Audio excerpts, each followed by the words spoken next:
Hello and welcome back to the Wisdom of Odin. I'm still here in Greece filming videos for you, and actually the really exciting thing, it might not be that exciting on camera, but right here, you see this boat right here and then the shadow behind it. This is actually Mount Olympus. So this is actually being recorded on my last day of my 4 days here in Greece, and it's actually one of the only days I've been able to see Mount Olympus. It's been so hazy and humid and hot that you've actually not been able to see it.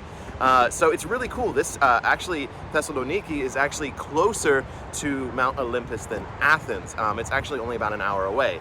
Now, I was trying to go there. I was actually trying to plan how to go there. It just did not work out because it's like an hour train ride, and then you have to go to a town, take a bus, and then climb the mountain. And the mountain takes like 2 days to climb, so I just sadly wasn't able to fit it in here. But I will most definitely be coming back here because I have loved my time. Mostly because it's really made me think. I mean, being in Greece, having been in the United States, everyone learns about Greece, I feel like. Everyone learns about Greek mythology. It's the more common mythology to learn. I mean, I think in every American high school you have to read the Odyssey or the Iliad at the very least. And so Greek mythology just is more common to people, I think, around the world. So to actually have read that in school and to know a little bit about it, and then to come here and learn even more about it and see actual artifacts with my own eyes has been absolutely incredible. But today's subject, in the shadow of Mount Olympus, on the small shadow of Mount Olympus from this far, I want to talk about something that's a little bit more, it's a discussion. It's not something that's going to have a definitive answer. I'm going to share with you my opinion on it and what I think about it, as well as sharing some evidence that we may have that could help. But the question I want to answer today, or the question I want to discuss today, is whether or not the Greek gods and the Norse gods are actually the same thing, and what it means to actually worship and venerate them. So for example, let's say you have Thor, the god of thunder and of lightning in most cases as well. And then you have Zeus, the god of lightning as well. So when you see lightning and you have a religious experience, are you experiencing Thor, or are you experiencing Zeus? Which is something that actually happened to me here. Last night, I literally saw lightning over Mount Olympus, which was amazing. So I'll definitely answer my opinion on that here at the very end, but first, I want to cover the actual history and the archaeology and all that stuff, and then work our way to my opinions and the modern practice of venerating these gods today.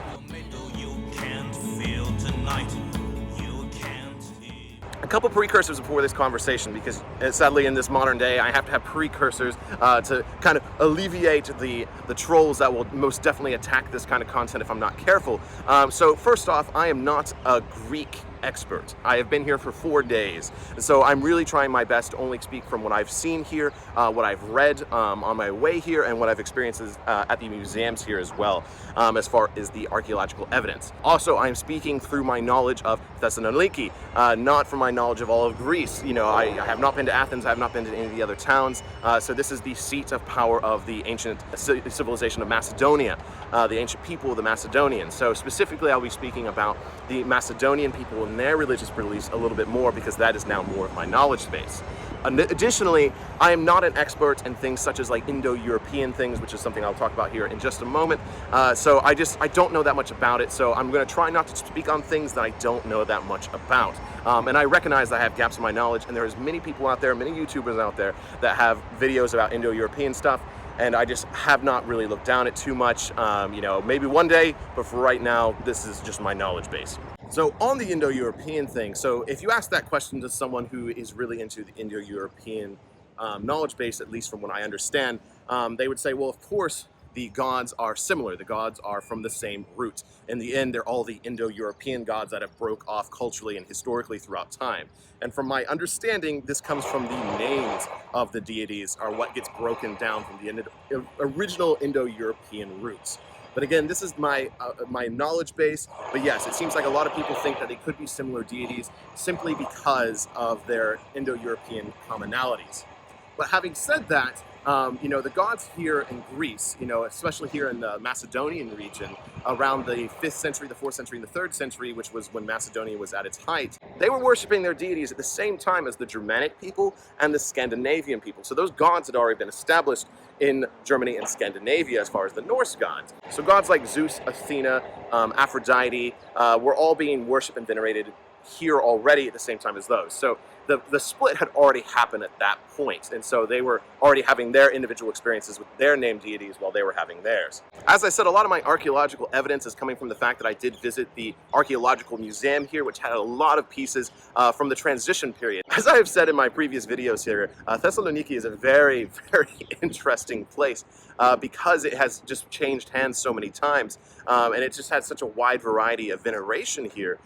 So it's very fascinating history. So this museum had a very interesting mix of different archaeological artifacts from the Greek era, you know, of course the Macedonian. They basically broke it down to the Hellenistic period, and the imperial period was the main thing. So when this was controlled by the Greeks and when it was controlled by the Romans after the fall of Macedonia. And then it had a small section about how the Normans invaded and then the Ottoman Empire took over as well. So there's a Byzantine presence, there's the Ottoman presence, a crazy city. But as far as the evidence, like anything I could get here that could help this discussion, now many of us here know that, like, of course the Romans were really big on, you know, just switching your deities. They're like, oh, you can worship your deities, we're just going to change their names. We're just going to kind of mold them to our identity.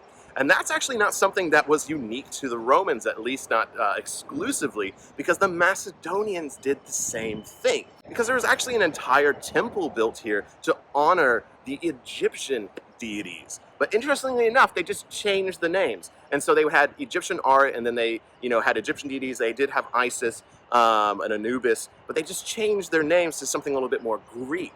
But they would honor and venerate the Egyptian deities here, and had an entire temple built to the Egyptian deities.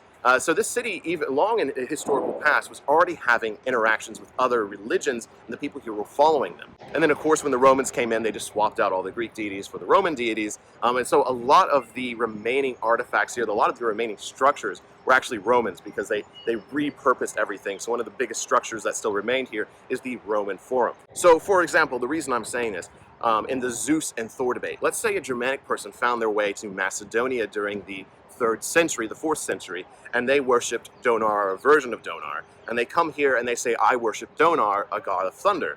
And the people found it interesting. It sounds like more than likely they wouldn't reject it. They'd be like, oh, we have a god very similar. Zeus is very similar, or maybe even one of our heroes, Hercules. And so they would most likely say, well, we're going to still honor and venerate him, or you can venerate him with us. Or they would take Donar and then change him, or change his name to make it something similar to the Greek. They would Greekify it, or Hellenisticify it. So I think that's really cool that we have evidence of what the ancient people might have done if they came in contact with the Norse or the Germanic deities. So really that's all I had for the historical evidence that can help us with this argument, mainly that it looks like there is a little bit to suggest that deities were adopted by different cultures even back in the times of the ancient Greeks, and so they did see deities as separate. They may have just changed them culturally based on where you were. And then, of course, the Indo-European roots is that it may have come from the same source anyways. But this doesn't change the fact that we don't have an account of what these made people feel like. And so that's kind of what I want to move into here, is what it makes you feel like, because that's really what it is to us here in this modern day, is, you know, when I see lightning and thunder, am I connecting to Thor, or am I connecting to Zeus, or am I really just connecting to the same thing with different names? Now, I am going to add in here, I did ask Trago while I was here filming the collaborative music video kind of thing with him that should be releasing very soon, so make sure you follow the page and all that stuff, and follow him because the song we worked on together and the music creative video behind that will come out very, very soon. So here is his response when I asked him if he thought the Greek and the Norse deities were actually the same, and that we were talking to the same thing.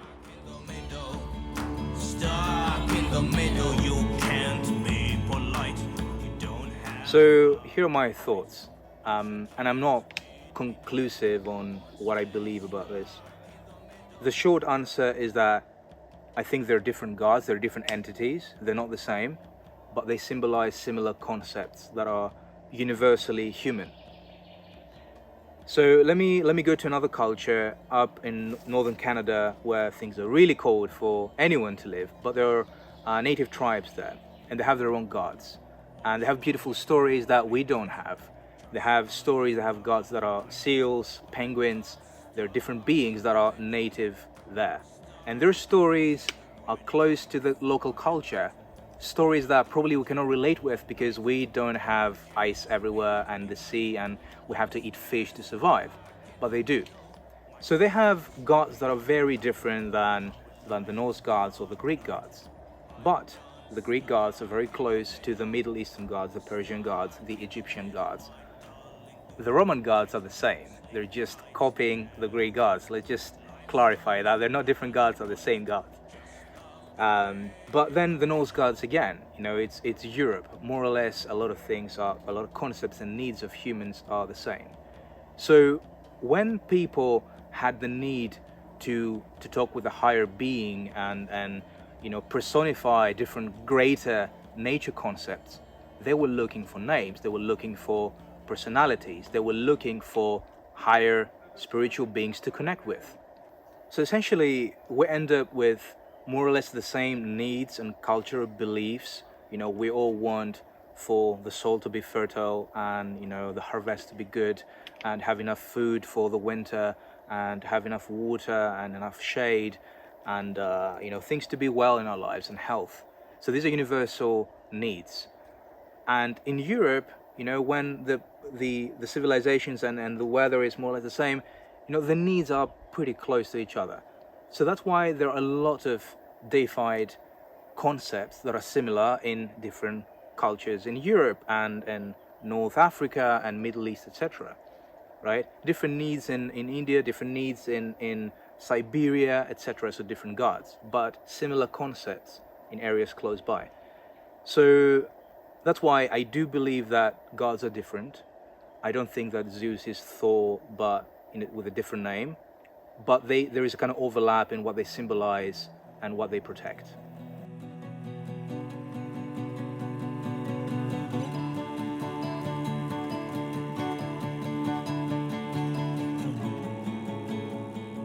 But just like Trago said, I do think there is an element to this of the fact that if you're worshiping an idea, an essence, you may be worshiping the same thing.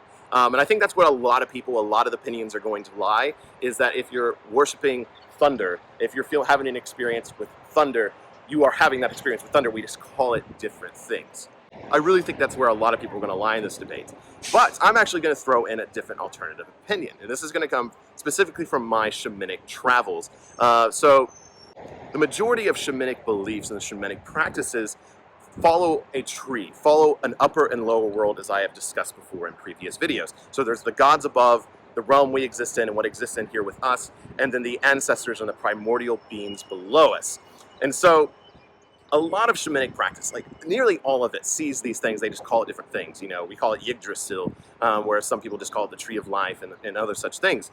And so the deities that we interact with there often come to us in the form of the deities that we already honor and venerate. So if I want to go honor and venerate Thor, I'm going to find Thor. But other deities exist on this tree. We go to Asgard, we go to the realm of the gods, or we go to Alfheim. They exist on the world tree in their own section. And then perhaps the Greek deities exist in the world tree in their own section, so they exist there as well. And again, there might be commonalities between what they are gods over, but I think in the spirit world, which is what I have the most experiences with nowadays, in the spirit world, I do think there's an individualness to it.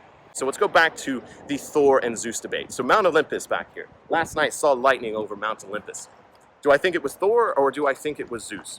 Well, quite frankly, if I'm in Greece, and I'm looking at Mount Olympus, and I see lightning, I feel like it is a little selfish to say, well, obviously, that's Thor. That's Mount Olympus. It's literally the home of their gods. And I'm like, oh, yeah, it's just Thor. So I really do think that, if I'm here in Greece and I'm experiencing lightning and stuff like that, I think it's a little bit more towards the Zeus route. Now, again, I'm not a Hellenistic polytheist. I'm not going to go around worshiping the Greek gods, but I feel like I can still experience their deities in a way. And I definitely feel like if I'm in Greece and I see lightning over Mount Olympus, it's definitely a little bit more of a Greek god experience. But the same thing with like a Greek went to Norway and they experienced thunder.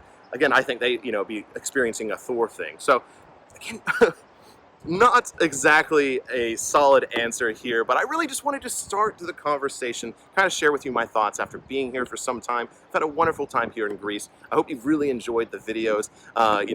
Sitting here next to Mount Olympus is pretty cool. Well, kind of near it, near the Aegean Sea as well. So let me know down below. That's the big thing. Let me know down below what you think, where you sit on this conversation and discussion. But again, please be respectful. Understand that we all have different viewpoints here, and it's really opened my eyes to travel, coming to Greece and experience their culture, as well as, you know, some of the individuals that still honor the old traditions here as well.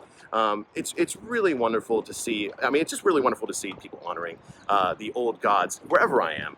So just, it's really, you know, amazing experience. So thank you all so much for joining me. I hope you've really enjoyed the content here in Greece. And again, please join in that conversation. But at this point, I am just rambling on. Thank you so very much for joining me for this video. I really want to hear your opinions, because this is a much broader subject than I can even possibly wrap my head around. I've been thinking about it constantly since I've been here. But it's been an amazing, amazing process to figure out, and I can't wait to continue to figure out and bring my answers to you. So thank you all so very much for joining me, and until the hall, Skål. Stuck in the middle, you can't feel tonight. Video. If you're enjoying this content, please make sure you like and subscribe and all that good YouTuber stuff. And furthermore, I just wanted to describe this to you. So originally I was actually filming right over here on this little boardwalk, which is actually in the port. So I was like right here filming towards Mount Olympus. So hopefully I was able to get that for you later down the road here. But what happened was, I guess it's not technically legal to use a camera in the port. I was stopped by security. However, I was like, but it's a phone. He's like, no camera. Like, he's like, phones are okay. He's like, phones are okay, but no camera. I'm like, this is a phone. You know, it's just what I used to film. He's like, no. He was trying to be nice. His English wasn't great, but he was trying to be nice. You know, and we ended up having a good chuckle. I'm like, but it is a phone. He's like, oh, but still no. So originally I was trying to record right there. I'll put a little bit of the footage here, but I really enjoyed the view. But ultimately, these videos are not always easy to do, filming out in public, filming in places I've never been to.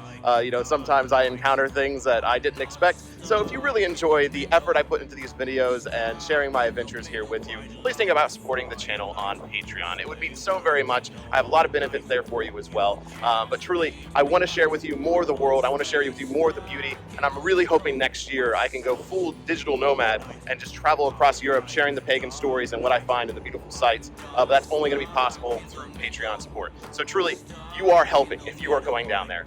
So thank you all so very much. And hopefully I have no more issues filming. It's always fun and always an adventure. Just love the gray in the middle.